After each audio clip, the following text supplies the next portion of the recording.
Today we have with you the 20th of October, 2013 year. My name is Vadim Zaporozhtsev. I teach yoga. This is our seminar from the Chakra cycle. And at this seminar today, we are going to consider the Anahata chakra, or the heart center. Let me remind you that we have previously reviewed and studied, respectively, the Muladhara chakra, Svadhisthana chakra, Manipura chakra, and now we have reached the Anahata chakra. So, those of you who have not seen the previous ones are not familiar with the previous seminars. You can get acquainted with them on the website of the course openyoga.ru or on the website openyoga.ru. Now we will go with you to examine the Anahata chakra, the heart chakra. In general, it should be said that this is one of the key chakras in work for a modern person, and after the seminar, you will understand why such important attention is paid to the Anahata chakra. But before we go along with you now in our usual course, let's read everything that ancient sources, or certain authoritative commentators tell us. Let's outline this situation with you. So, at the base of our body, as yoga teaches, there is the energy of our life, the energy of Kundalini. At the top of our head, or somewhere in the upper part of the head, our single consciousness manifests. Both energy and consciousness are, in fact, a manifestation of a single prana that supports our body in a viable state. In other words, the scheme is as follows. We have our higher self.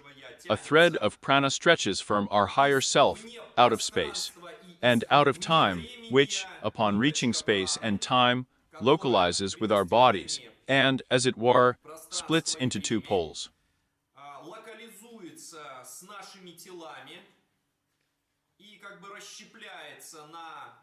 I'll take it. Yes, I'm very sorry, the correspondence student has a terrible connection. We need to either put that camera here, because one of them doesn't work. Most likely this. They hear. Okay, yes, no, you're what? Come on. One of them. Yes, yes, yes. Let's switch places. Aha. Come on, there's a little pause now. It may even be very good. For now, I'm going to use this pause for some kind of advertising, as they say, pause. According to our tradition, friends, we have all classes and all seminars, all lectures, everything should be recorded. Moreover, now we are introducing such a provision that everything goes with an internet broadcast. In other words, we don't start classes until we set up an internet broadcast. Therefore, in the future, if you are unable to physically attend certain seminars, then you will be able to do it through, respectively, the internet.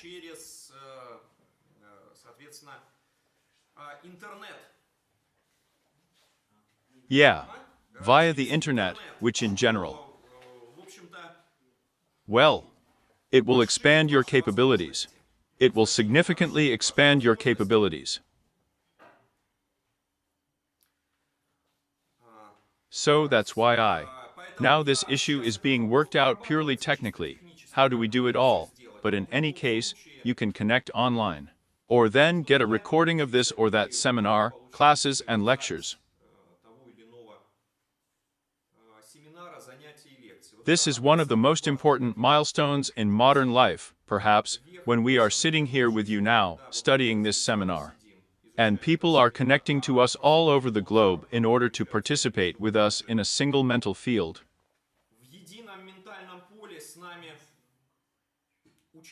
Well, is there a broadcast there? Duplicate, because duplicate, the connection disappears. Through one, through the other. One pause. Please don't let us. So, it means, once again, the scheme, at the base of our body, is our energy, at the top of the head.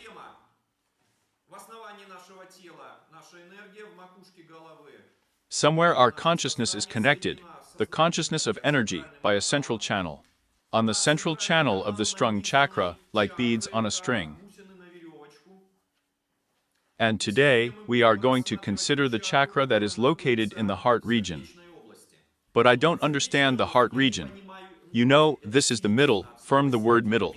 Not from the word heart, but from the word middle. Here we have the center, the middle of our chest. If you let's all touch this area with your fingers and start massaging it in a circle, listening carefully to the sensations. Then sooner or later, you will find the most sensitive point in the chest.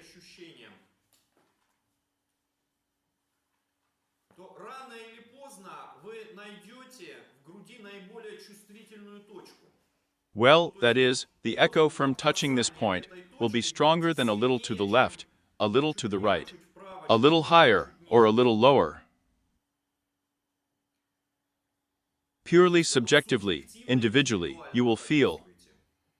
And now, if you draw a line parallel to the ground, then it means that the line that enters this point will cross the area of your spine, or the area of the central canal somewhere.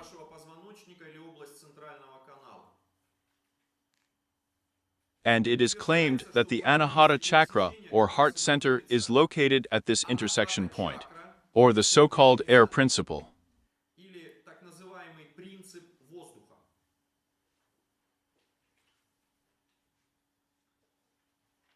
This is an extremely important center. He is responsible, as yoga theory teaches us, for tactile sensations. And let's say in the future you will see that such nayas, say, as meat yoga, some types of paired yogas. When you and your partner do, say, hatha yoga, kriya yoga or meditation, willy-nilly affects your tactile sensations and willy-nilly contributes to the activation of this chakra.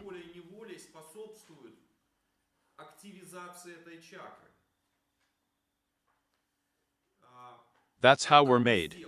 And that's exactly what we're going to do today with this chakra. But before we go any further, then I remind you that we will conduct this seminar together. My name is Vadim Zaporozhtsev. Alexander Zlobin helps me. I want to voice such general points once again. Friends, yoga is the most important life. The most important thing is something so grandiose, something that created the whole universe, something that created you, what you are. You are alive.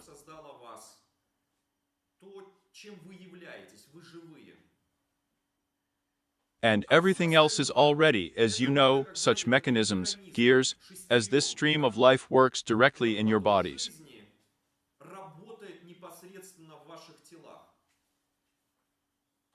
Knowing these gears is extremely important and will help you solve a lot of problems and achieve a lot of results. But you have to understand, this is still an auxiliary, secondary knowledge. Let's say why, let's say, the theory of the chakras was developed to a greater extent, as it seems to us now, in medieval India. Well, or early medieval, well, up to the present day.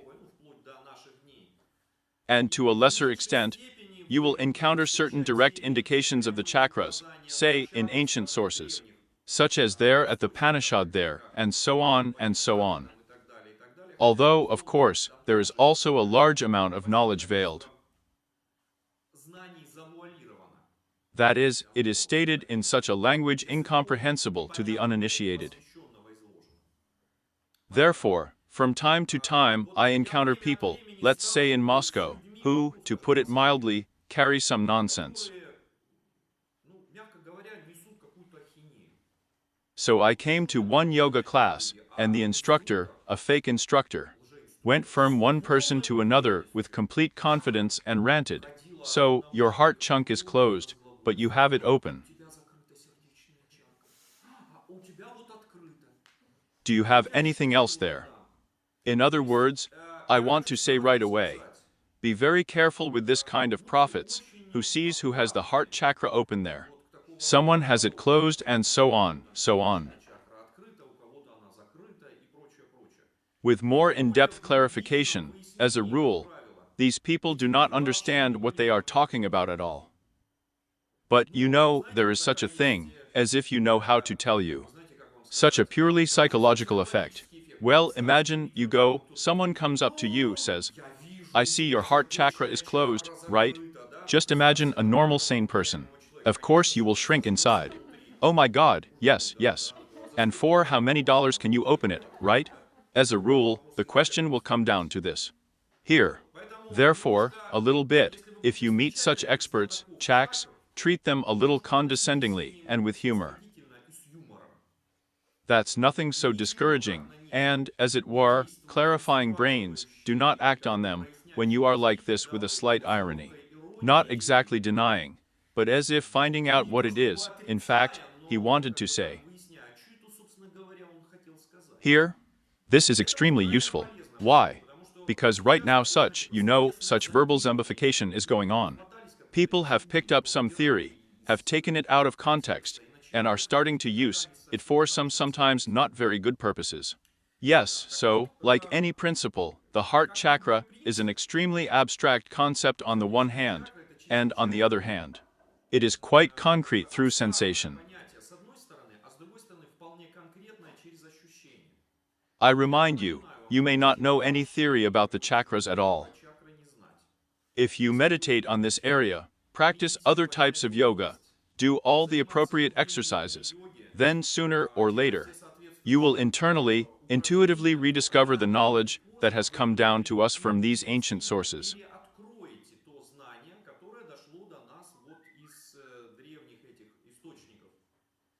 Therefore, first of all, we trust our feelings, and only then what we will hear, including in these respected treatises, that we will quote today. Remember, yoga is lively, beautiful, soft, inspiring and opening, but not zombifying, intimidating there, I do not know, enslaving. Therefore, if you come across some information about the chakras, which, well, in particular, on the Hata chakra, which somehow you will feel inner discomfort from this information, it is best to throw out this information. As a rule, this is the seventh water on the jelly of the person who does not understand anything about it. Here, if you do not understand something in ancient treatises, then remember, yes, that it is sometimes a play on words to correctly translate a particular treatise. And in the original, everything can sound completely different, with different colors and more attractive. Wonderful. And now let's go with you. Let's start by listening to what certain texts tell us about, respectively, the Anahata chakra.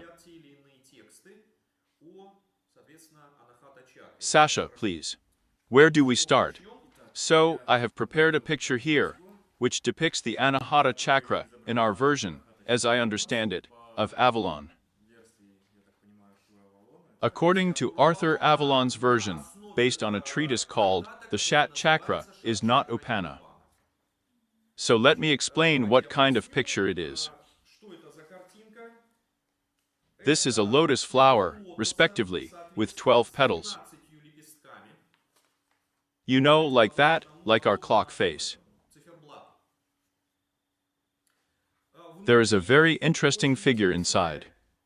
Two triangles, one with a vertex up, the other down, intersect, and form such a six-pointed star. And many other more such small details, which we will talk about a little later with you. But here's the key point, as it is considered to be the 12-petaled chakra. With this six-pointed one. Six-pointed by this figure. Will we show the part-time student? Yes, yes, yes. So, I will ask, then let's start with the non-Rupan chakra. Yes, that's a great idea. And, actually, I want to read you an excerpt from The Shar Chakra of Nina, by Sir John George.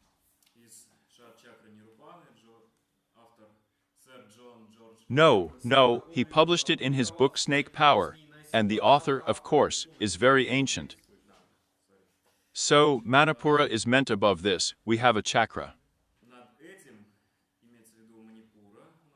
Above this, there is a beautiful lotus in the heart of such a shining color as a bandhuka flower, with 12 cinnabar-colored letters from K-Dolph located in it.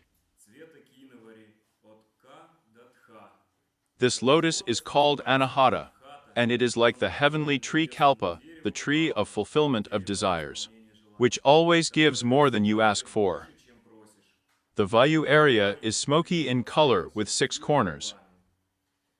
Here meditate on the sweet and excellent, over the sweet and excellent 4-armed Favana Bija, gray as a mass of smoke, sitting on a black antelope. Also meditate on the abodes of mercy located here, whose spotless Lord is shining like the sun. His 2 hands make a gesture that gives good and dispels the fear of the 3 worlds. Kakini is here, yellow as lightning, excited and blissful, 3-eyed, she is the benefactress of everything, dressed in all kinds of jewelry.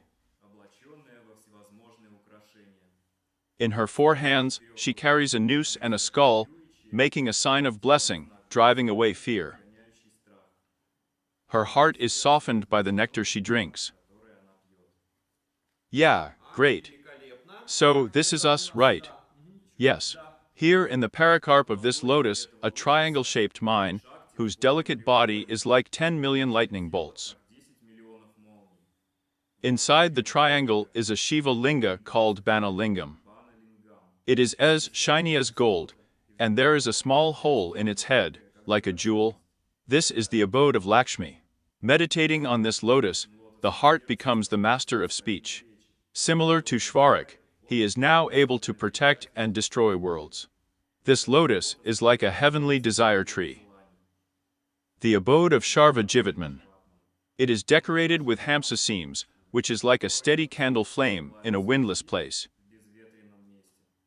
The fibers surrounding the bases of this lotus, and illuminated by the area of the sun, are as beautiful as the sun's rays. The foremost among yogs, he becomes extremely attractive to women. He surpasses everyone in wisdom and nobility of actions. His feelings are completely under control. In intense concentration, his mind is completely absorbed in the Brahman consciousness. His inspired speech flows like a stream of pure water. In his essence, he is like Vishnu, and he is able to reach another body at will. Yeah. So, this was an excerpt from the text of Shat Chakra Nirpana. The next one that we will count. There is also Ananda Hari. Let's hear from Anand Hari how this center is described in the text of Anand Lahari. Please. In your Anahata lotus, I greet the amazing pair of Hamsa, residing in the minds of those great sages, who always enjoy the sweetness of the blossoming lot of consciousness. A sadhaka who meditates on Anahata becomes knowledgeable of all 18 sciences, discerning the valuable things in them, just as milk separates from water. Yeah, wonderful. So it was a piece from Anand Lahari. We will have the next piece. Power. No, but are there primary sources? So, there is Hiranda. Come on. Hiranda Samhita hat. Let's just hear what different sources are saying now, and then we'll start discussing it all. Please. It's okay. Hiranda Samhita. Harana wisely concentration on the element of air. The element of air is smoky in color, like an eye ointment. She is related to Ishvara and her Bijayamu. Concentrate on it in Anahata, fixing prana, and chitta there for 2 hours. It fights dharana wisely, making it possible to move through the air. It destroys diseases and prevents death. A practitioner of it will never perish from the air. This wisdom should not be revealed to someone who is crafty and has no devotion. If it is given to such people, it loses its power. Oh, Chanda! Truly, what I am telling you is true. There is the next temple, like a chela. After midnight, in a place where other creatures do not make noise, the yogi, covering his ears with his hands, inhale and hold his breath. In the right ear, he will hear various internal sounds, first similar to the sound of a cricket, and then to a flute. Then to the roll of thunder, to the drum, to the bee, to the bell, to the brass gong, then to the trumpet, to the fanfare, to the maradanga drum, to the timpani, to the dunduki drum. By daily exercise in this kamhaka, these sounds will be known as the manifestation of the sound of Anahata. There is a resonance in this sound. There is light in this resonance. And in this light enters. And thinking enters into this light and dissolves there. When thinking is absorbed, the highest cherry state is achieved. Success in this kumbhaka kramara contributes to the attainment of samadhi. And one more passage. Kumbhaka nodding is an exceptional delay. The breath of every living being, entering and producing the sound of so and leaving the sound of ham. These two sounds form the word soham, I am that or hamsa, the Sanskrit hamsa years. 21,600 breaths are obtained in a day. 15 breaths every minute. Every living being unconsciously performs this unspoken mantra called ajapa gay. Ajapa gari is repeated in 3 places, in Muladhara, in Anahata, and at the junction of both nostrils. Yeah, great. The following primary source. Shiva. Shiva Samhita, yes, please. What does the Shiva Samhita say about Anahata? Anahata is a lotus located in the heart area. Eat it deep, blood red. I cook the seed, 12 petals. Ha ha on cha jahan and the.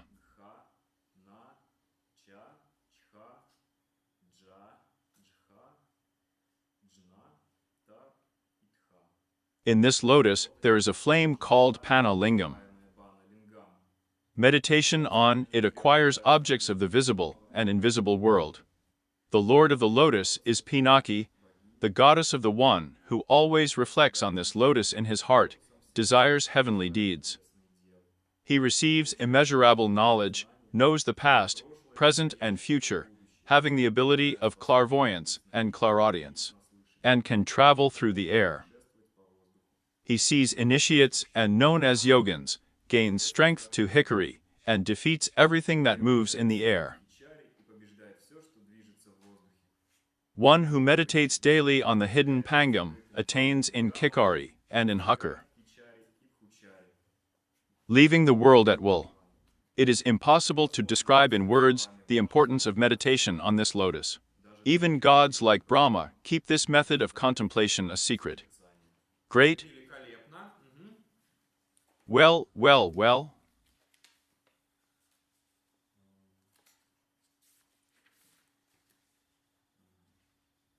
So, there is also Yogasha.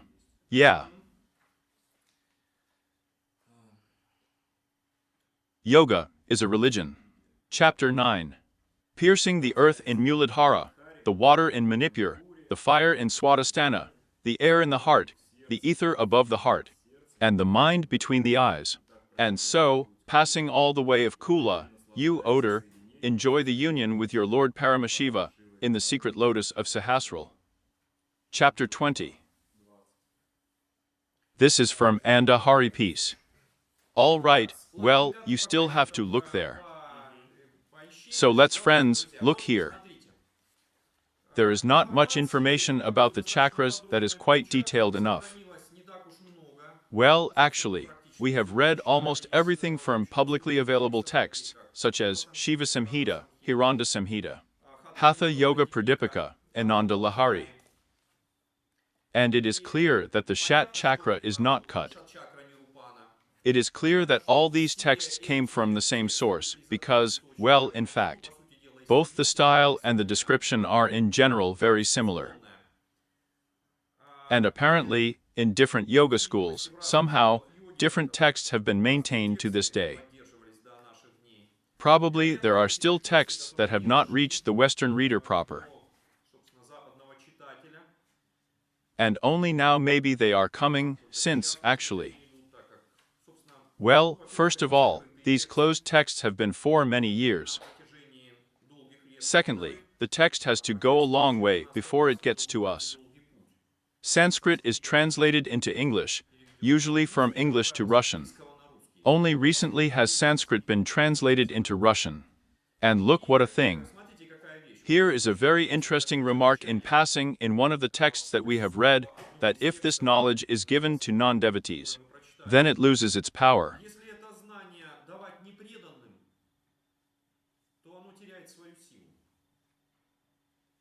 And you should always be very attentive to certain statements that you read here of this kind of text.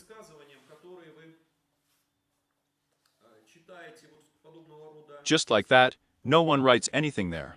First of all, there was never enough paper. Here. Secondly, this kind of conciseness is such a distinctive feature of all yoga texts. In other words, any yoga text in this sense, it claimed to be the role of what you will reread again and again, reread and reread it, and correlate what is written there with the results of personal practice. Only when it all coincides, then you will, as it were, open up a new and new layer of knowledge. Therefore, it is necessary to treat this information about the chakras very, very carefully. In other words, you should understand that there are such very tricky defenses on the spiritual path. For us, they seem strange and not obvious. Well, in particular, we are used to the fact that if the device of the human body, which doctors tell us about, is so and so, well, quite unambiguous, but against any medical atlas, then, in general, it will not depend and hide its secrets from who will investigate what there. But a completely different conversation begins when you approach the most innermost internal structures, respectively, of our body, where your inner attitude to life largely determines whether your structures will let you in or not.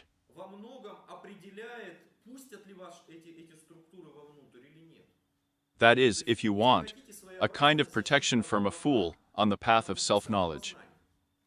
And the question always arises, well, what kind of person is worthy of this or that knowledge? Which one is not worthy? And the answer can be said right away. You will all distinguish a worthy, unworthy person if you have read, say, Russian folk tales there. That is, if a person is honest, open, if he is loyal, if he is, well, kind, then these structures tend to open up to them. If, on the contrary, he is a traitor, an infidel,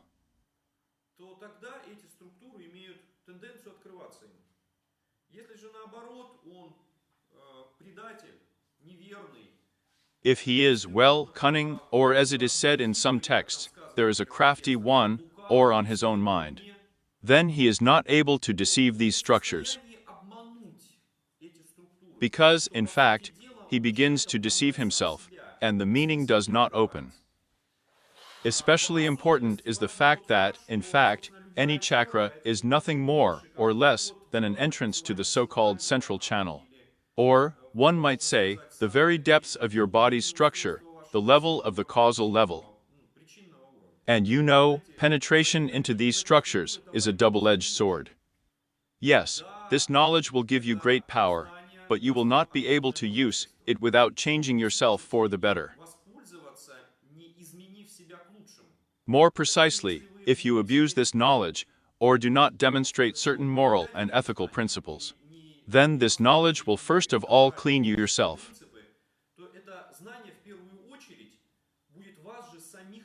And you will not be able to and are not ready for this, and you will feel very bad. Why do I make such a warning? Because there are many Westerners now, they will read such a text, and let's go to India to practice certain meditations. Wise banks, Brahmari, as we read here, yes, in the hope of gaining some kind of superpower. And do you know, as a rule, how it ends in the vast majority of cases? Such a slang word is sausage. Terrible sausage. When you suddenly realize that you don't need this superpower, You need happiness, you need peace of mind, you need love, you need loyalty, you need some kind of reliability in this world. These are really true values. In other words, you see, here one thing closes on the other a little bit, so that you can really use this power. If you are ready for it from a moral and ethical point of view. And here I want to emphasize this thing once again. Before you use these meditations, these explanations, you should remember that there are three principles of yoga. You must establish yourself in these three principles of yoga before trying, say, to awaken this or that meditation, to acquire certain abilities or superpowers, which, therefore, are promised in certain texts. Otherwise, this knowledge will close itself from you. And if it starts to manifest, then you will not be happy later. Just not happy about it all. Here. In other words, in a sense, this is a very difficult obstacle on the way. And as for the Anahata chakra, it is believed that this is one of the most, in a sense, difficult chakras on the path of self-knowledge, where, as many teachers there said, Maya is especially strong.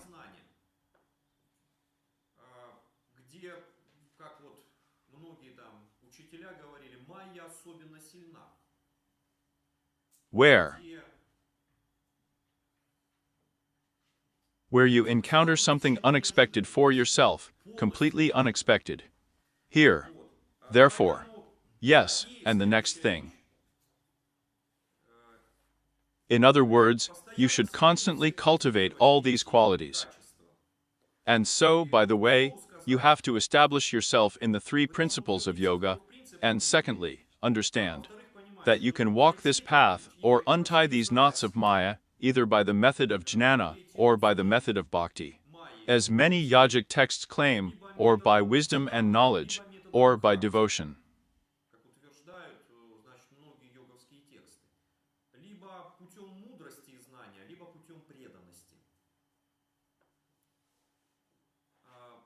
That's when something higher opens up to you. Well, this is my little introduction, again, because now I'm going to talk about those wine siddhas that are opening in connection with this center, so that you immediately understand what it is about, that you can use them for yourself painlessly, with impunity, only for the benefit of all living beings. Now let's take a very quick look at the basic theory. The theory is that when you were born in this world, you created the principles of the structure of your body.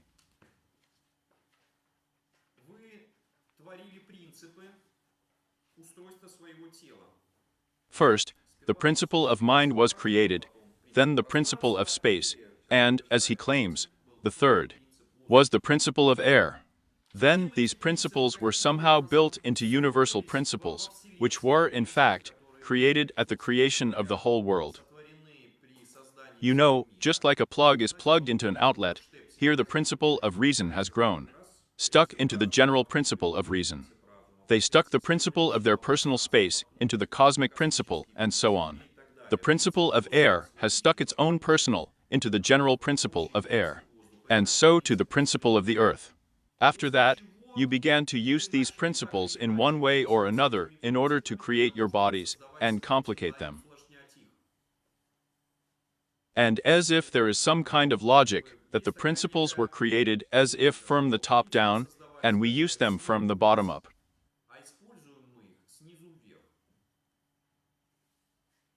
And so, let's say, the principle of air, or the principle for which the heart chakra is responsible, is the principle of tactile sensations.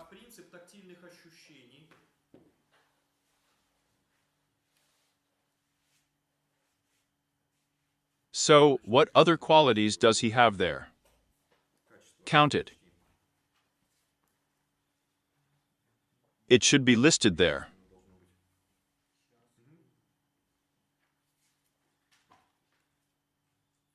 So, come on, you better prepare, because we're wasting time. So let's start with tactile sensations then. If you're sitting, you're actually getting a lot of tactile sensations from your clothes right now. A huge amount that you don't pay attention to. There is a channel of some information that brings this flow to your higher self. The heart center is responsible for this channel of information. The heart center is equidistant, as we see, from the principle of energy, from the principle of consciousness. In other words, the lower we go, the more factors of emotions and energy begin to manifest in our body. The higher we rise from the principle of the heart, the more, as it were, the factors of consciousness that you already know.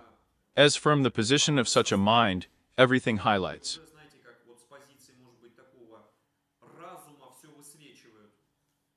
And the heart center, it turns out, it is balanced.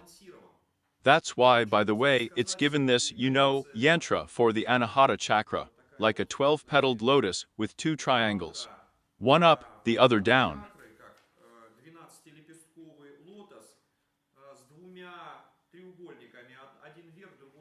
That is, it is a place where the extremes are balanced. And since the extremes are balanced, then you are more. You have a greater chance of acquiring what is called wisdom.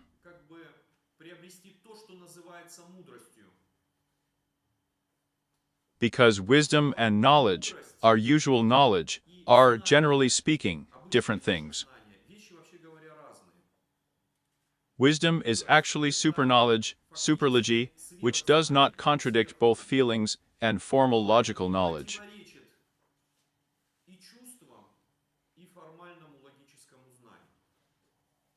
Usually, this important principle is applied, for example, with such recommendations. If you are facing a very difficult task that you cannot solve, then of course, how would we usually try to solve this or that problem? From the standpoint of reason, logic, common sense.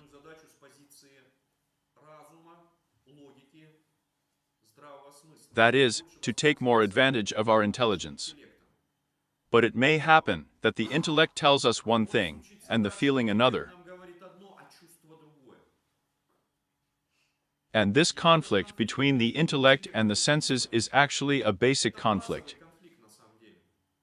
Because our intelligence, which we are proud of with you now, is, of course, a good thing. If a person has a honed, logical intelligence, it is, of course, an extremely good thing.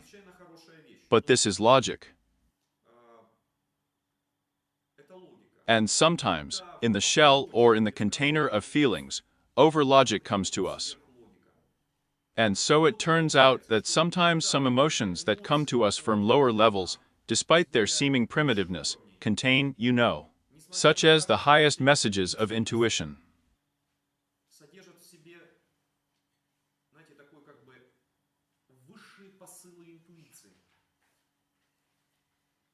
Although at first glance they seem to be ordinary instincts.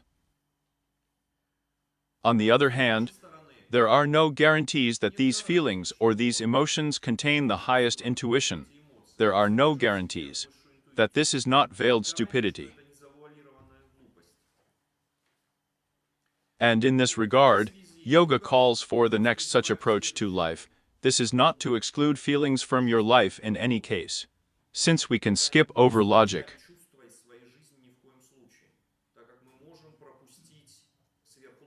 We can throw the baby out with the water, And at the same time, do not neglect logic.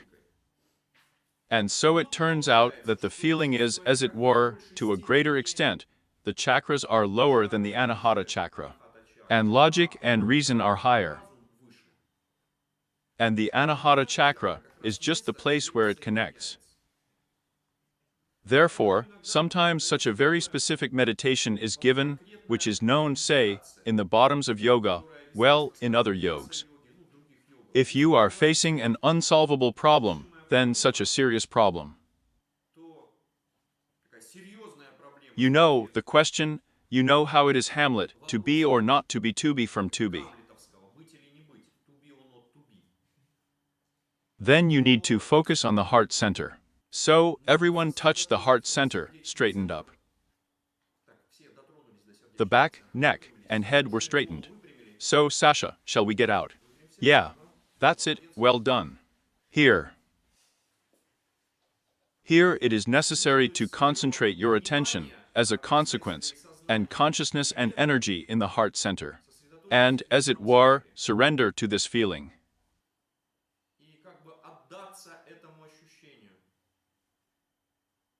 At the same time, the following thing turns out: you do not exclude feelings, but the intellect does not rage, does not jump. And you begin to feel the situation from the position of logic, from the position of common sense, from above logic.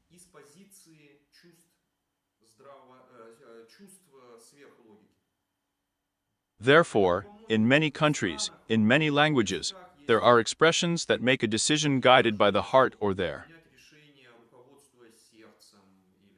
Well, in general, everything related to the heart. But what is meant, friends, I emphasize once again, is not the physical organ of the heart, which drives the blood, but the core of our body.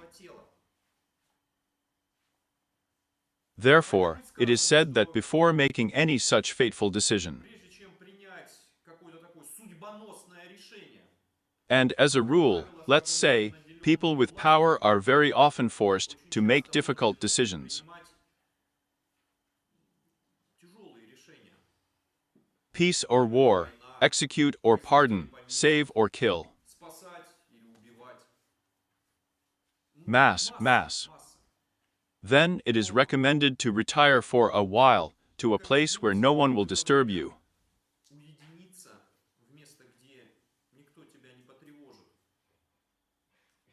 And where there won't be, other senses won't distract you, and focus on the Anahata Chakra. And in such a clear without thoughts to spend some time. Well, time, for example, in the same medieval India, as a rule, was measured indirectly by the sun, or in many texts. It is known in periods of time, say by the guardians. That is, well, it is known that there is any serious city or any settlement, it was guarded. And the guards changed with some frequency. As a rule, everything was beating for such periods of time, multiples of 2 hours or something like that. Here in many texts, it is again said that before making such a decision, retire for an hour or two in thoughtlessness, look into your heart. What will it tell you? Because very often it happens that the mind says destroy, but the feelings say no. And sometimes, on the contrary, the mind speaks, so it means keeping the feelings talking, destroying. And it's very hard to find this edge. What should I do? A balanced solution. Therefore, the Anahata Chakra in this regard, well, that place, you know, is a purely practical meditation, on which will allow you. Well, if you do not get the right decision, then increase the likelihood of getting the right decision.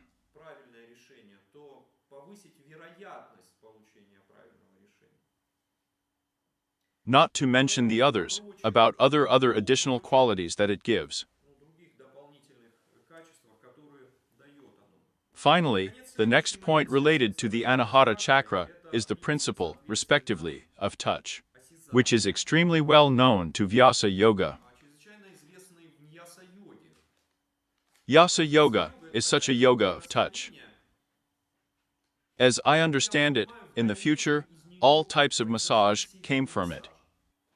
That is, if you are looking for a massage, as if firm where it came from, but massage, you know, is not only a rough massage, but there is also a massage that barely touches.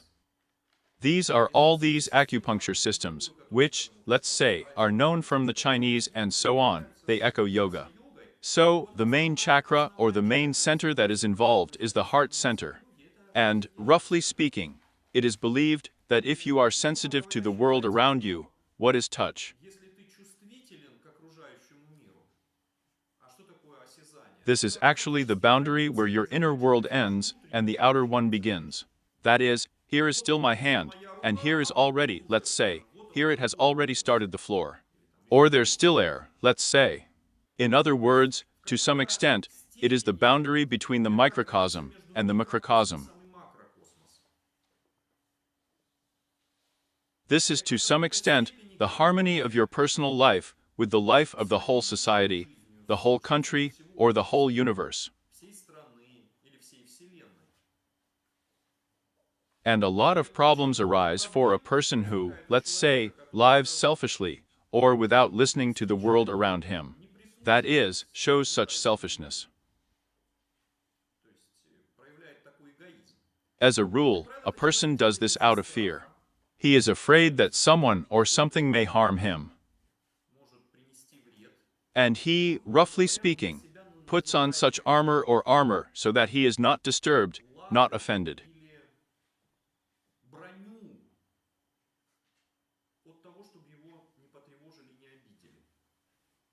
There are new Russians there, so they build huge mansions for themselves, enclose them there, I don't know, with 5-meter fences, along which they let more dogs, hire guards, and don't let anyone in there. Thus, they separate themselves from the life of the whole country. They feel comfortable and protected there, because here, according to their ideas, poor grannies, homeless people, and so on, means this is the very thing. A low-class audience. They're already rich, they're scared. First of all, it's scary because there may be people who, say, steal something from them, or do some nonsense there. Secondly, they just don't want to look at some ugly pictures there, let's say, when you walk through an underground passage there and, as if a beggar is crawling on a raskoryachka, he will throw something there. Of course, I don't want to look at it, I want to close down. Here. And indeed, when you close, you start to feel safe on the one hand. But the payback for this is very big. Then comes loneliness. Then comes the consequences when your microcosm demands one thing, and the macrocosm also looks at you coldly, because it does not see you.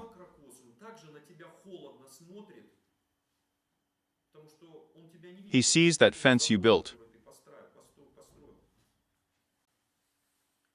And, as a matter of fact, here is the same analogy with tactile sensations.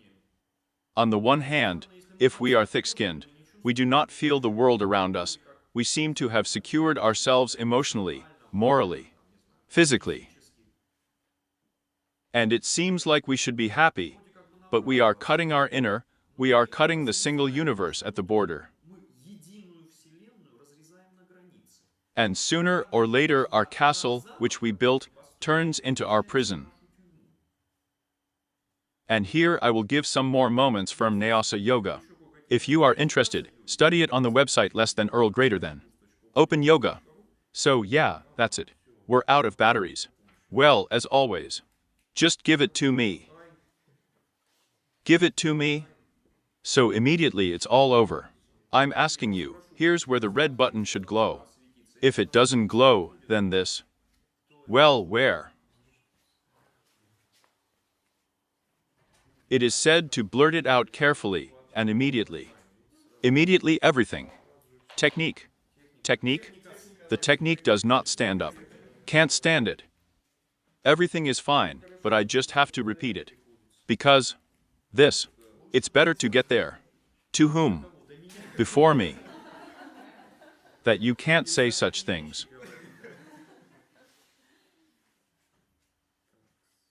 Well, I do not know what to do with it. That is, we will have a little defective audio.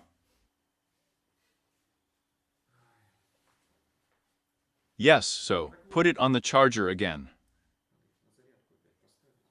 So, it turns out that the Anahata chakra is just that boundary.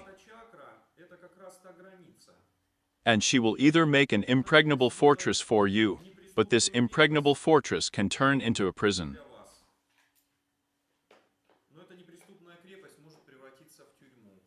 Or vice versa, you will be open to the whole world, but the price for this will be your hypersensitivity. And you will not be able to pass by the pain of another person.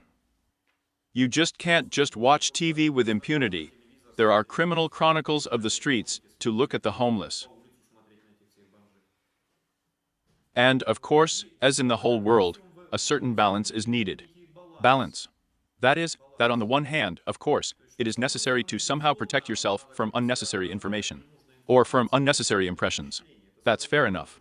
But on the other hand, if you screw up a stick, you'll build a prison for yourself, from which you won't get out. And the very first thing you will encounter will be loneliness. In addition, Yasa Yoga claims that there are other side effects, as if not taking into account the role of the Anahata chakra. I always joke about this, that there are numerous traffic jams. There is a traffic jam, during rush hour, you go somewhere there in the subway or somewhere else, not in Bitsa. Why is this happening? In general, from a theoretical point of view, it is believed that this is the universe's response to our closeness. We have all closed. We have people who ride the subway, they ride the subway. And those who, as a matter of fact, manage this subway, do not go to the subway. You see, we have roads for ordinary people, and our rulers travel, therefore, on open roads. They just never face it. They just don't understand, they don't feel. And, as a result, it comes, so this is feedback. Traffic jams on the roads. When you get into a multi-kilometer traffic jam in a car, they are partly caused not by the fact that there are, say, some serious distortions, even in the planning of the city, but by the fact that for some reason, a person does not want to go on public transport, but wants to go in his own car. And, well, as a matter of fact, he burns a huge amount of energy to carry his light carcass to the center of Moscow, let's say. From the center of Moscow, while he would modestly, quietly sit down somewhere, and there would be enough space for everyone. That is, for this kind of pseudo-discomfort attempt of ours. I know motorists, they don't even bother to walk 20 meters in the store. The car is being started, so it means that it will soon turn off. Here. And instantly. Well, you know, it's impossible to build your inner world without taking into account the outside world. And as a result, there are stampedes, traffic jams, and things that we don't like. In other words, the universe actually punishes very cruelly, harshly. More precisely, it does not punish, we punish ourselves. And so, well, and once again, of course, the most monstrous thing that can be in your life is loneliness. And, generally speaking, this is a good indicator of your yoga class. If the loneliness factor has begun to reach you as such a very serious scourge, then it means that you are on the right track. Because spiritually, you know, we all go in general along the same path. At first, we are herd creatures, like sheep. Where everyone goes, there I go. What everyone thinks, I think. Then comes the next evolutionary stage. We begin to understand ourselves, as it were, that we are on our own. And a lot of people unconsciously behave in a completely different way. We don't always even understand them. And a person who has embarked on a spiritual path, he is intuitively inclined to isolation. He is inclined to retire somehow, so that he does not get in the way of meditating, doing yoga, and generally just living. And indeed, it is beneficial. And this can go on for quite a long time. But then, if everything goes right, you will suddenly feel a sharp thirst and the need for like-minded people. But if you have reached this point after your cave, yes, that you really desperately need like-minded people, it means everything is going fine. You finally began to get to the heart center. In other words, you are slowly beginning to sort of wise up and understand the true structure of this world. And, strictly speaking, why is it said in yoga that, as if a person is looking for like-minded people? This is already a fairly serious indicator of his level. When a self-sufficient person is looking for like-minded people, it indirectly speaks about his level. That's when a person who is not self-sufficient is looking for at least someone. Well, there are some people who, well, it's just that they are, well, herd creatures like that, but here they are. Well, if you say so, you sit there for 5 minutes, at least meditate. And no, I'm bored. It's better to talk to someone there on the phone, or to talk to someone. Well, it's not bad in its own way, yes, but make them be alone. They will feel very bad. And here is a different situation. A person who can feel comfortable alone for a long time, and, as a result, become self-sufficient. From the position of this self-sufficiency, he begins to look for like-minded people.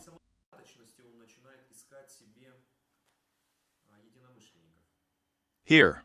And, of course, there is another continuation of this topic, which is of course extremely important. It goes indirectly. Well, this is a very important thing. This is all that is connected with the continuation of life. In the cycle of our previous seminars, we have considered that the basic emotion of the Muladhara chakra is fear.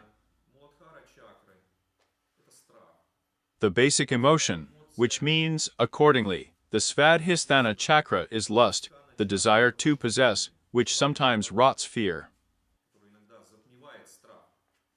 The basic emotion, respectively, of the Manipura chakra is anger, which in this sense surpasses both lust and fear.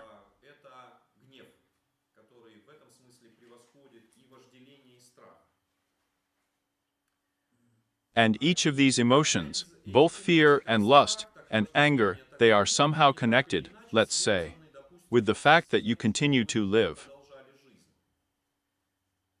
Related to the fact that you somehow entered into interaction with persons of the opposite sex, looked for husbands and wives, gave birth to children. And here, look, yes, as if each of the chakras in this sense, it somehow affects, strictly speaking, your behavior in terms of communication, there, say, with a person of the opposite sex.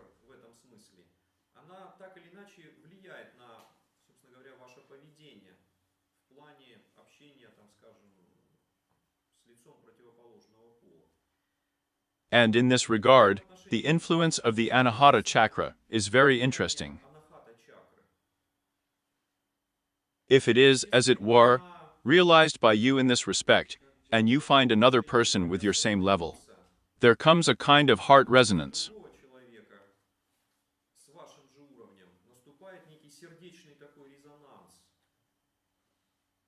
And you are attracted to this person, you begin to love him. At the same time, the reverse side of some of these, as if the manifestations of the Anahata chakra are, let's say, jealousy.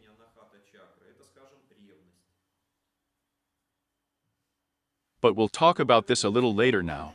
But in any case, what is the life of a man and a woman? This is respect for someone else's microcosm. That is, if you are a man, you should understand that yes, here I have an inner world, it ends, the outer world begins. And in this outside world, there is, let's say, a girl that you love. And even though she has the same thing, and you have to learn, first of all, to feel the world around you, and secondly, another living being who also perceives this world around you. And as a result, if you develop this ability to actually feel another person, then you can easily learn to feel the whole world around you, and then be always in resonance.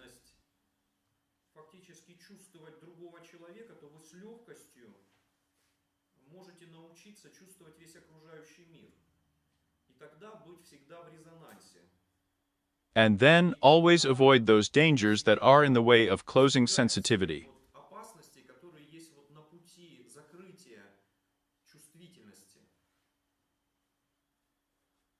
So the so-called pair yogas are actually based on this principle. That is, where certain exercises are done in pairs.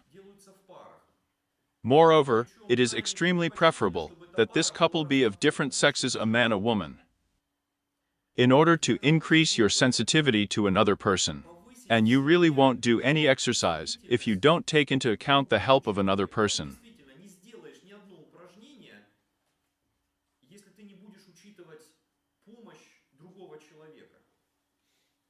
And if you learn to feel another person, his perception of the world, then over time, you will learn to feel the whole universe. And you will really unlock the potential for the Hata chakras. That's why, let's say, paired yogas, here we are now at the Open University, are very much promoted for the simple reason that they protect against all inharmoniousness, from self-isolation, from everything manic.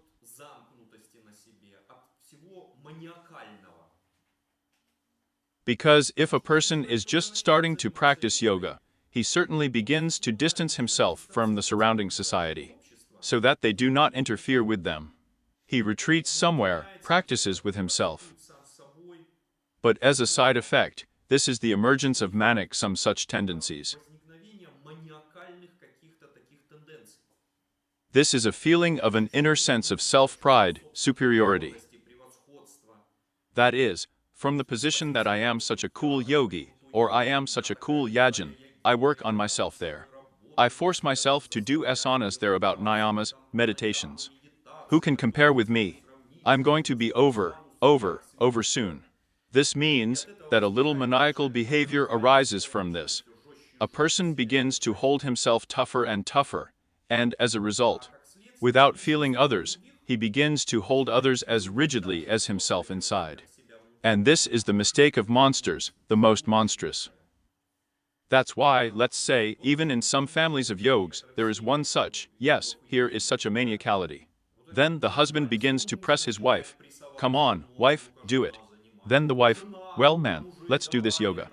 Yes, that is, this kind of maniacality is a little bit like this. I'm just saying, why am I talking about this? This is a fairly typical disease in fact. Yes, quite typical. But when you, say, have a tactile heart center open, in terms of what you feel the universe, then, of course, you will not be manic. And you can approach this through paired yoga. What you have to consider as another person. You won't even rape him, cock him up, if you don't do something by this time. You can rape yourself, but it's harder to rape someone else, right? Him. He doesn't like it, yes. Here. And as a matter of fact, why is it believed that Nyasa Yoga, in this sense, accelerates all yogic processes 7 to 10 times? Paired yogs, such as paired Kriya Yoga, Hatha Yoga, paired meditations, they do not incredibly speed up the process. For the simple reason that for modern humanity, the Anahata chakra is such, this is really the key chakra.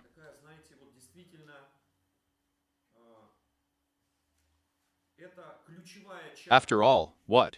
Here, pay attention to how a modern person lives. After all, the brains have developed very well. And atomic bombs were made, and chemicals poisoned the whole globe. And they have already learned to falsify food so much that they themselves no longer distinguish, right? And they made a mess of everything that can be made a mess. Well, the brains are very well developed here. But this is a bias towards consciousness, towards such intelligence. Indeed, science, progress. Let's come up with some more nastiness now, so that everything is finally over. But this goes against the feeling of all living things. Ask some worm there, yes, who was poisoned there, I'm up to the chemical. He is unlikely to answer anything. He just feels bad. And it turns out that our brains, something like that, carries them somewhere ahead, and ordinary people begin to suffer more and more. Traffic jams, all cornered, all of some kind. Take a look at any megalopolis, and you will come somewhere to the village. Their people are more holistic, more calm, more, with a sense of self-worth. In general, in fact, this is the philosophy of living on Earth. It depends only on your field. Not from politicians, not from anyone, right? That is, Mother Earth feeds you. And you have a sense of pride, self-esteem. You're calm, yes. And the man, there is some modern clerk, he's all on nerves. There is one there faster on the computer, in social networks, it's faster to get a job there. And if they fire you tomorrow, and I won't have money to buy a new iPhone. It's a horror, it's the end of the world, So it turns out that we are skewed in the direction of brains. And every decision must be balanced. Because what is called ordinary feelings, what is called nature, which we comprehend emotionally to a greater extent through feelings. This is a container for the supralogical, which is higher, much higher than the brains. It doesn't contradict the brain, no. Yoga encourages you to sharpen your brains. Yoga generally says that brains should be engaged in intelligence, but they should never contradict feelings, emotions. And this is exactly the center, the Anahata chakra. This is the critical place where you can bring together these two factors, both in your personal life and in terms of civilization. Moreover, even these are actually quite like this. How is it? How does that sound? Yes. In general, these predictions are so terrible, which say that if now, in the present era, the principle of energy and consciousness is not balanced, humanity will die out. Will upset the balance, will come up with something, and then it will lead to God knows what, right here, or the energy that we have in our hands, we will be able to use incorrectly. And this will lead, in general, to the fact that we will be thrown back. Much. That's evolutionarily backwards. In this regard, I constantly repeat, I really like Einstein's statement when he was asked, how do you think it will be? So this is the very thing, the third, yes, in my opinion, the world, will take place. The Third World War. And the second one was already there. Fourth, he was asked when. He was asked how a nuclear war, a third world war with the use of nuclear weapons, would go. He said, I do not know how it will go, but I know for sure that the fourth will be carried out with batons. Yes, so look, friends, this is a very important center. Here in your life. And why? Is it very important? Here you are sitting here now, you live, you will have to tomorrow. Tomorrow, we will have to make some kind of decision. Brains or emotions, feelings or reason. The brains say to free everyone, to cut, to take away wages, and even better to shoot. Didn't get in the way, did they? And to feel, yes, it's a pity. No one who is right, who is to blame. Or vice versa, there is some other situation. Your feelings are being abused, yes, they are calling for some basic feelings of yours, and you succumb. Giving in to some basic feelings, yes, they can play on anything. They can play on patriotism, they can play on generic yoga there. That the feelings will say to do one thing, and the brains will say, did you fall at all? And what decision should I make? Of course, there are a million advisors around to advise you what to do. Actually, they get money for it. These mass media companies are such a zombie, yes. But they are, in fact, you will be responsible for your own actions there. And therefore, the question of a correctly chosen solution is a question of your survival in general. It is a question of your positive or negative karma. This is a matter of your spiritual development. This is generally a question of everything. It's a matter of your next life. And so once again, the heart center in this regard is an important component on the path of yoga. So damn, how long is mom still there? So, well, I found it. Let's look at Yanta now. Yeah. Here. On this wonderful yantra, we have various deities, as well as animals, yes, who are responsible for this on the hut.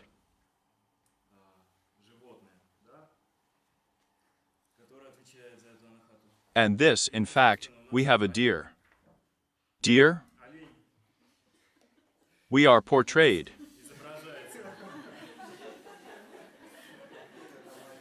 We depict a deer in black or white, and it is responsible for our mind. Actually, if a deer is depicted in black, then this, as a rule, indicates that our mind is still in an unconscious state.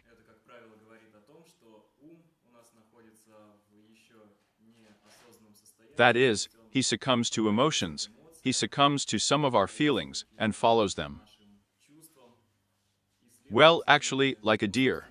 Only, to hold him. And as thoughts. How to hold thoughts in the same way as to hold a deer. Here. And accordingly, if the deer is white, then it already symbolizes a conscious mind. It already symbolizes such an element as air, that is, such qualities correspond to the speed of speed.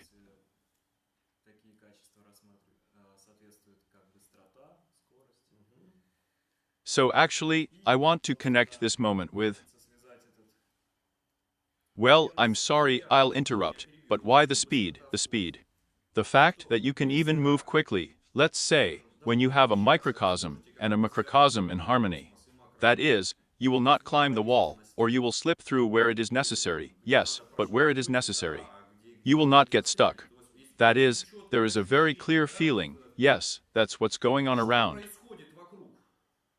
That is, you correlate your microcosm with the macrocosm, and then you can sniff, sniff, sniff, sniff. And if you do not correlate, you will either get stuck there somewhere, or you will be carried to the wrong place. Yeah, I'm sorry further. Yes, actually, the Anahata chakra is responsible for balance in our country, and, in fact, such a goddess Kakini, who is depicted here with 4 heads, 4 arms, corresponding attributes. She says that the one who has reached and opened the Anahata chakra is in balance, and, accordingly, can move in all directions.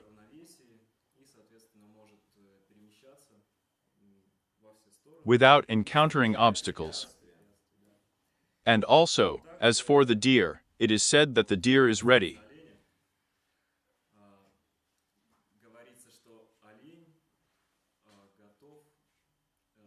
Somehow, what can I say? Him. I'm going to find it in the text now. Yes.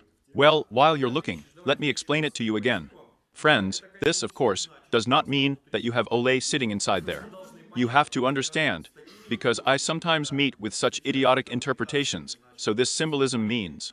So, this is a typical example, how can I tell you, of this twilight or borderline language, in which all ancient knowledge is described. In general, in fact, Anahata, Shiva Samhita, let's say there is Hatha Yuga, Prodipika, these are already completely chewed texts. And generally speaking, all these explanations are spiritual, they were written in such, allegorical language, which would make you think. Somewhere, certain images were given in the form of gods or gods, somewhere in the form of certain animals, somewhere in the form of certain abstractions, like let's say 2 triangles intersecting. Or let's say there are 12 petals of the chakra. And how should we treat this? This should be treated as follows. What is it? A veiled push for your knowledge, but not a direct description of what's inside.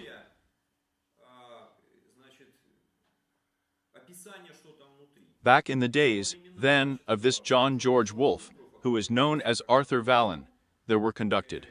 And it was the end of the 19th, beginning of the 20th century. Very hot ones were conducted that here you are claiming about chakras with some petals, with some letters and deer. But our doctors, no matter how many of these bodies they cut, did not find any chakras. There was definitely no deer, yes. Here, and you understand, yes, that this is it. This is the degree of protection of this spiritual knowledge. Once again, even the Shat chakra is not Rupana, it is generally chewed up. And if you take, say, some texts or mantras from veins, or from some other sources, there, if you are not initiated, if you do not cook in this tradition, if you have not lived and cooked in this general cultural layer yourself, you do not understand at all what they want to tell you. You just don't have the keys to this translation, this key, analogies. That is why it is very difficult for a Westerner, generally speaking, to study and understand what is meant. And a huge number of texts, unfortunately, came without keys.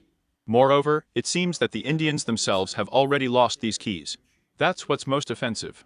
Because you always flatter yourself with the idea that there are some closed yoga schools somewhere, where, well, this knowledge is still stored. And they really probably are. But here is their volume. And, the next question is, maybe they are quietly bending over there. Because again, The same texts of John George Woodruff tell us that he had access to some knowledge. But later researchers do not have.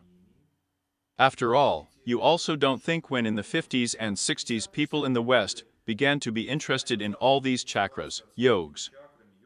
From America alone, whole crowds of these pilgrims rushed to India. This is what we have in the Soviet Union, just like with the collapse of the USSR. He is now walking around India, wandering around Rishikesh there. Everyone there buys dedication on the cheap. And well, Rishikesh has already been there for these last 50 years, since the 60s and 50s, it has already been rebuilt. You can imagine what a hole it was in the 40s and 50s, when it only became, well, popular in the West. And thousands of Westerners rushed to India. The Hindus were very surprised what they were looking for there. Until now, by the way, some were surprised. But now it has somehow become popular because it brings money. This is quite a serious income item. So, you know, there is demand, there is supply. You can buy anything there now. And imagine there a little earlier. And what did the Western ones face all of these? Both professors and adepts. With the fact that they just don't understand. They were not introduced into a narrow circle. What they were given, well, it was debatable to study. And that's why I'm talking about it. There must be some kind of, this kind of internal push. You have to feel this knowledge. Don't think that you can just buy it there, or read it like that, and immediately understand it. You can read the true text, but its meaning is multi-level. And you will really understand when you start practicing yourself, cooking in one or another environment. So, come on. So, actually, we continue about the deer. And now they say that the deer is ready to die for the sake of pure sound. And a person with a predominant fourth chakra, well, meaning conscious, has a love for inner sounds. And, in fact, what is it about here? Anahata chakra. It is a symbol of balanced masculine and feminine principles, respectively, of our energy and our consciousness. And if it is worked out, then an inner balance is achieved in it, which allows yoga, practice, to hear the very first primordial sound, which we consider in such sources as snake power, a garland of letters, a person begins.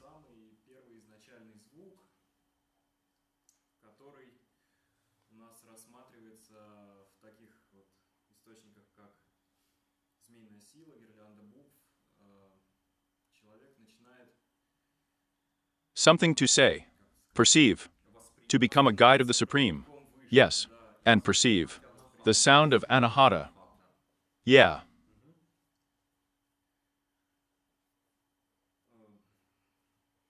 So. Well, there's also about symbolism. There's a piece in the book there about symbolism. Do you have this Jahari? Yes. Hari Jahari. Here's a piece. So, look, friends, well, the most of these other texts that. You have snake power, don't you? Why snake power now? And then Harisha Jahari. Of course, in the Western language, for the first time in a more or less popular form, knowledge, including the Anahata chakra, came thanks to the works of John George Wynne, known as Arthur Vallon, in such texts as, say, Snake Power. And already in our time, well, at least in the Russian-speaking environment, it was very popular. Harish Jahari's book was used. So, he had several books, including one dedicated to the chakras. Yeah. And let's start with the snake power. And so, in fact, I lost it. Yes, what is it? This Shabda is considered to be located in the Anahata chakra. Anahata is the great center in the heart of all living beings. There is Ankara, associated with the three gunas. And Mahasva Chandra Tanka says, the Great One declares that your blissful form of the lady is manifested in Anahata, and, being shown by experience, is turned inside the Blessed One, whose hair stands on end, and eyes cry with joy. This is a loto with 12 petals in bright red letters. Bur, Bur, Bur, and so on. All 12 letters are listed. Here is the center of the tattva of the air. According to the Shat Chakra of Nirupan, the region of air is a hexagon, formed of 2 triangles, one of which is inverted. Its color is like smoke because it is surrounded by masses of steam. His bija ya sits on a white antelope, which denotes fluidity, and is a carrier of air with its ability to move. Here is Isha, the supreme lord of the first 3 chakras, and mind some in a garland of human bones, whose heart is softened by drinking nectar, and a mine in the shape of an inverted triangle, in which there is a golden banalingal. And Hamsa is like a jivatma, like a motionless candle flame in a windless place. Jivatma is described in this way because, like a flame that is not shaken by the wind, the Atma in itself is not disturbed by the movement of the world, it is also motionless. Yeah. So, come on, friends, now once again all these descriptions from different sources were given by John Goodrew. They are allegorical, as you understand, and in one place there is a deer, in another an antelope. In other words, these are some qualities that you can see from ordinary life, and correlate with the action of one or another spell. Now let me say a few more words about these exercises that involve the Anahata chakra and accelerate yoga progress extremely.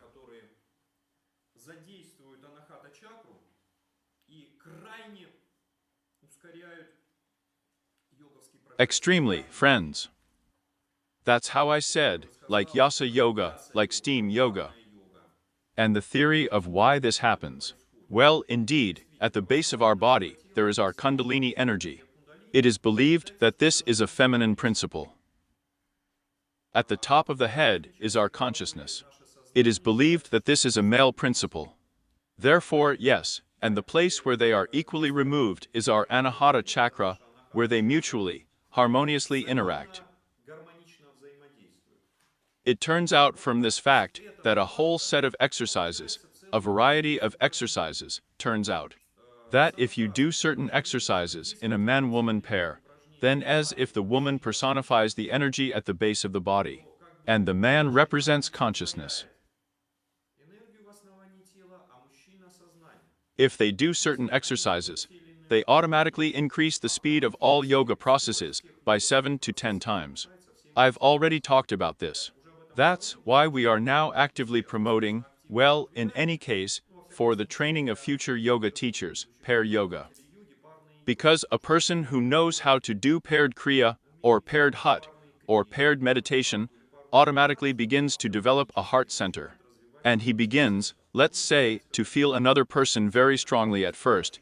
Then, he begins to feel very strongly all living beings from the surrounding world in general, and then the whole universe in general. Well, let's say, in an open yoga university, this is a vital quality, since a future yoga teacher, when he comes to the gym, he must teach yoga. Moreover, he should conduct yoga not for himself, but for others. And in order to conduct yoga for others, he must feel other people. And, as a matter of fact, it is precisely the practice associated with the heart center, the practice of the steam room, that helps to sharply develop sensitivity towards the hall, to other people. Here with a pronounced. Once again, sometimes he asks, why are there a man and a woman? Yes, that is, in pairs. Of course, in principle, it is allowed, let's say, a woman, well, they're in some exercises. But the greatest effect is obtained from a man to a woman. Because an external partner is not a partner. Externally, it is the universe in the factor of energy, or consciousness. And they are on the principle of like, the same situation happens inside you. And if you, men and women, have reached some point of harmony, understanding, balance in pair practice, if, let's say, pair Kriya Yoga begins to capture you like a dance, then you involuntarily approach the feeling of the Anahata chakra, and the feeling of inner harmony within yourself. And you begin to discover all the relevant superpowers associated with this, which we have already read in these texts, as well as many others. Here. That's why I'm very. Yes, and that's why, let's say, a man's body is the best simulator for a woman. A woman's body is the best simulator for a man. That's why I promote this, well, yoga very much. In particular, it is an ideal yoga, pair yoga for couples. She truly does wonders sometimes. Because we are also facing this. Let's say the husband does any yoga, but the wife does not. Or vice versa, the wife is engaged, but the husband is not. And how to involve? How to involve another person, and, as a consequence, as a side effect, including to harmonize relations in the family. This is a very important factor so that the husband feels the wife, and the wife feels the husband. So that the husband goes beyond his microcosm, his body, and, as it were, looks at the world through the eyes of his wife. And the wife, accordingly, through the eyes of her husband. And for this reason, all of these practices based on the use of the Anahata chakra, they, first of all, harmonize your personal life extremely strongly. Secondly, they harmonize your life in the light of the harmony of the microcosm and the macrocosm, and thirdly, they also give as a side effect a lot of such abilities turning into superpowers. And what kind of superpower is this? But, as I said, it's to feel the surrounding universe. And, accordingly, it turns out that you stop feeling obstacles. Well, let's call it in our own words. A person who has this ability never gets into traffic jams. Think about it, right? That is, so that for you this yoga is not abstract. So that, you know, here we refer a lot to ancient India, there, to some such moments, yes, but you understand, yes, after all. What difference does ancient life or modern life make? That is, this person does not encounter obstacles on the way. After all, how many times does it happen that you're going to do something? Damn, but what is it? Then one, then another, then the third. Everything gets in the way. Here, he does not encounter obstacles in the implementation of certain of his plans. As the rector of the International Open University, I would like to have grids, of course. Because if I introduce any innovation in an open yoga university, it meets with such resistance. I really don't know what. Why? Because I'm doing it wrong. I haven't developed my heart center. That is, I need to get smarter. And imagine how many such problems there are at work. You are the boss, you have a subordinate. There will definitely be hidden sabotage, misunderstanding, and so on. And it will be until you feel everyone involved in the process. And it's only with the opening of the chakra, it's only with these techniques, like yasa yoga, pair yoga, this feeling will come to you. Well, indirectly. Well, plus those other techniques that we will also talk about at today's seminar. These are the corresponding meditations about niyamas, mantras, and so on and so forth. Therefore, well, or you know, here's my favorite example, Alexander Vasilyevich Suvorev was such a very good generalissimo. Here, after all, he hasn't lost a single battle, friends. Actually, it would be interesting. He was in times. Napoleon was just rising, and he was already, as it were, leaving. And he has such an interesting book, but he would win. It's very aphoristic, you know, like really yogic texts. And what did he write about there?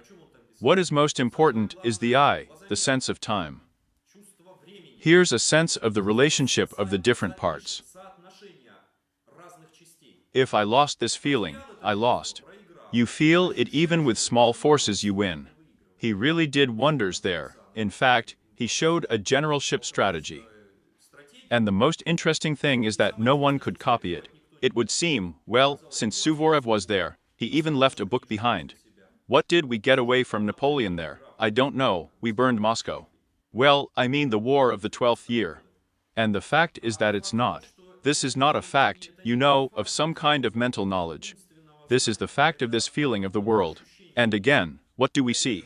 Only that means this very favorite, like Illarionovich Kutuzov, Mikhail Larionovich Kutuzov. Yes, he sensed the situation. He felt it. He lured this poor Napoleon without a fight, then, where it is not necessary. And then the poor guy, it means, ran away. In other words, this feeling is a very important factor.